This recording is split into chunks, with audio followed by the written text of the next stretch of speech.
মই খলিলুর রহমান, মোর ঘর আছিল মদারগুড়ি নদীয়ে ভাঙার পিছত আহি মৈদাবাড়িত আমি ঘর বনাইছো। মোর দেউতার নাম শামসুদ্দিন আহমেদ। ইয়াত চিনি নোপোৱা মানুহ চাগে নাই, কমে আছে, সবেই মোক চিনি পায়। মই ভাৰতীয় জনতা পাৰ্টিৰ লগত জড়িত আজি 10 বছৰে, আৰু 10 বছৰে দুটা নিৰ্বাচন ইয়াত হৈ গ'ল। আমি ইয়াত ভাৰতীয় জনতা পাৰ্টিৰ প্ৰতিনিধি বনাব পৰা নাই, কিন্তু চৰকাৰ ভাৰতীয় জনতা পাৰ্টিৰ হৈ আছে। আৰু 2 মাহ পিছত নিৰ্বাচন হ'ব। 2 মাহ পিছত যি নিৰ্বাচন হ'ব, সেই নিৰ্বাচনৰ পিছত কাৰ চৰকাৰ হ'ব সেই কথা আমি সকলোৱে জানো। কাৰ চৰকাৰ হ'ব? বিজেপিৰ চৰকাৰ হ'ব, তাত কোনো সন্দেহ নাই।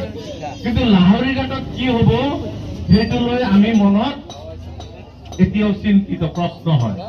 কাৰণ এই কাৰণেই প্ৰশ্ন হয়, আজি